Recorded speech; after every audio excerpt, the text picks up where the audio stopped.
श्रोताओं नमस्कार। क्षेत्रीय समाचार एकांश के विशेष कार्यक्रम में मैं आपके साथ डिम्पल सानन।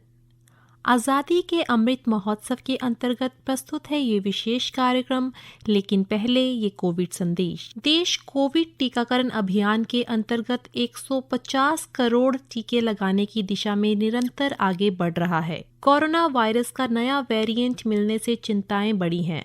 आपसे हमारी अपील है कि यथाशीघ्र दोनों टीके लगवाएं और अन्य लोगों को भी टीके लगवाने के लिए प्रेरित करें। इन 3 सरल उपायों का पालन अवश्य करें। मास्क लगाएं, 2 गज की सुरक्षित दूरी बनाए रखें, हाथ और चेहरा साफ रखें। कोविड से संबंधित किसी भी जानकारी और मार्गदर्शन के लिए राष्ट्रीय हेल्पलाइन नंबर 011-2397-8046 और 1075 पर संपर्क करें। और अब प्रस्तुत है आज़ादी के अमृत महोत्सव पर आज की विशेष प्रस्तुति।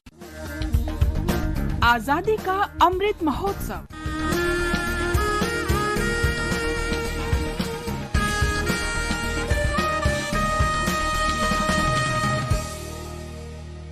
आजादी का सफर आकाशवाणी के संग।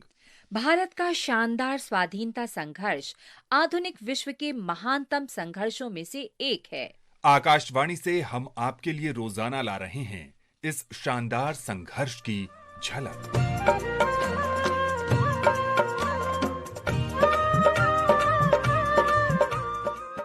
आज के एपिसोड में हम स्मरण कर रहे हैं आधुनिक भारत की प्रथम महिला शिक्षिका सावित्रीबाई फुले को। उनका जन्म 3 जनवरी 1831 को महाराष्ट्र के छोटे से गांव नाई गांव में हुआ था। वे जीवन भर भारत में महिलाओं के अधिकारों की मशाल प्रज्वलित करने में अग्रणी रही। उन्हें प्रायः भारतीय महिलावाद की जननी कहा जाता है। वकील डॉक्टर झाली मिनिस्टर फिराया लागलीस गाडीत सावित्रीबाई नसती आपली कुरांत शेणकुड झाडीत। बाल अवस्था में ही सावित्रीबाई में गजब की जिज्ञासा और महत्वाकांक्षा थी।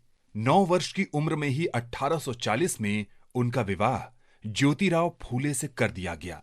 सावित्रीबाई के सीखने के उत्साह से प्रभावित होकर ज्योतिराव ने उन्हें पढ़ना लिखना सिखाया। सावित्रीबाई ने शिक्षक का प्रशिक्षण लिया। वे 1847 में प्रशिक्षित शिक्षिका बन गईं। देश में महिलाओं की स्थिति में परिवर्तन के लिए प्रतिबद्ध ज्योतिराव के साथ सावित्रीबाई ने 1848 में पुणे में बालिकाओं के लिए विद्यालय खोला। वो भारत की प्रथम महिला शिक्षिका बनी। पहिली शिक्षिका सावित्रीबाई ज्ञान मंदिर आई। देश में विधवाओं की दुर्दशा से सहानुभूति रखते हुए सावित्रीबाई ने 1864 में बेसहारा महिलाओं के लिए आश्रय स्थल भी बनाया। सावित्रीबाई ने सत्य शोधक समाज को दिशा देने में भी महत्वपूर्ण भूमिका निभाई, जिसकी स्थापना महात्मा ज्योतिबा फूले ने की थी। 1873 में सावित्रीबाई ने सत्य शोधक विवाह कराने आरंभ किए, जहां विवाह करने वाले जोड़े शिक्षा और समानता की शपथ लेते थे। 1890 में ज्योतिराव फुले का निधन हो गया।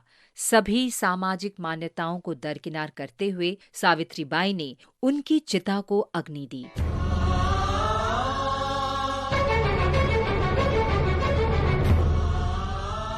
उन्होंने ज्योतिराव की विरासत को आगे बढ़ाया और सत्य शोधक समाज की भी जिम्मेदारी संभाली। जब 1890 के दशक में महाराष्ट्र में खतरनाक प्लेग फैला, तो सावित्रीबाई ने पुणे में प्लेग पीड़ितों के लिए क्लिनिक खोला।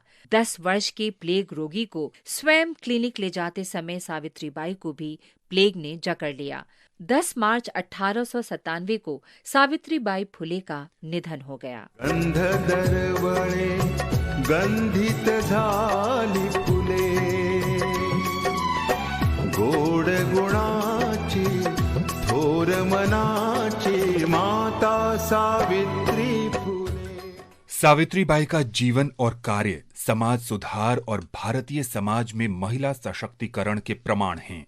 वे आज के दौर में भी अनेक महिला अधिकार कार्यकर्ताओं के लिए प्रेरणा बनी हुई हैं। महान भारतीय समाज सुधारक को शत शत नमन।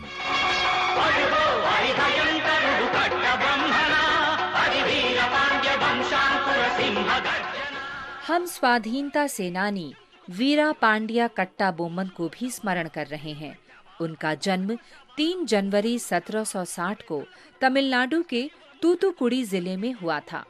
वीरा पांड्या के पिता जगवीरा कट्टा बोम्मन पलयाकरार यानी गवर्नर थे, जिनकी नियुक्ति नायका साम्राज्य ने की थी। जब वीरा पांड्या 30 वर्ष के हुए तो उन्होंने 47वें पलयाकरार का पद संभाला। ब्रिटिश ईस्ट इंडिया कंपनी ने सभी पलयाकरारों से कर एकत्र करने के अधिकार आरकोट क्षेत्र के नवाब से प्राप्त कर लिए। वीरा पांड्या को छोड़कर अन्य सभी पलाय करार कंपनी का आदेश मानने लगे। फलस्वरूप ब्रिटिश सेना ने 1799 में वीरा पांड्या पर हमला कर दिया। वीरा पांड्या को अपने खबरी के जरिए हमले की खबर मिल गई और वे पहले ही इसके लिए तैयार थे। वीरा पांड्या को बिना शर्त समर्पण के लिए कहा गया तो वे दहाड़ उठे। हम इस माटी के सपूत हैं। हम प्रतिष्ठा और आत्मसम्मान से जीते हैं। हम अपनी मातृभूमि की प्रतिष्ठा और सम्मान के लिए प्राण न्योछावर कर देंगे। हम विदेशियों के आगे नहीं झुकेंगे। हम अंतिम सांस तक लड़ेंगे। वीरा पांड्या और उनके साथियों ने बहादुरी से ब्रिटिश सेना से मोर्चा लिया। बाद में नजदीकी पुद्दुकोट्टई के राजा की सहायता से अंग्रेजों ने 1799 में वीरा पांड्या को गिरफ्तार कर लिया। उन्हें सबके सामने फांसी की सजा सुनाई गई। वीरा पांड्या कट्टा बोम्मन 16 अक्टूबर 1799 को शहीद हुए। इस महान स्वाधीनता सेनानी को शत शत नमन। आज बस इतना ही। आजादी का सफर आकाशवाणी के संग। कल फिर मिलेंगे नई कड़ी के साथ।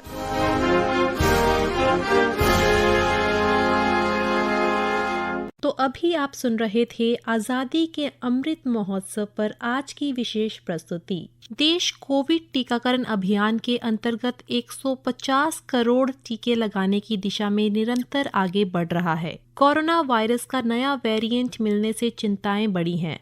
आपसे हमारी अपील है कि यथाशीघ्र दोनों टीके लगवाएं और अन्य लोगों को भी टीके लगवाने के लिए प्रेरित करें। इन 3 सरल उपायों का पालन अवश्य करें। मास्क लगाएं, 2 गज की सुरक्षित दूरी बनाए रखें, हाथ और चेहरा साफ रखें। कोविड से संबंधित किसी भी जानकारी और मार्गदर्शन के लिए राष्ट्रीय हेल्पलाइन नंबर 011-2397-8046 और 1075 पर संपर्क करें। स्वस्थ रहिए, खुशहाल रहिए। मुझे दीजिए इजाजत। नमस्कार।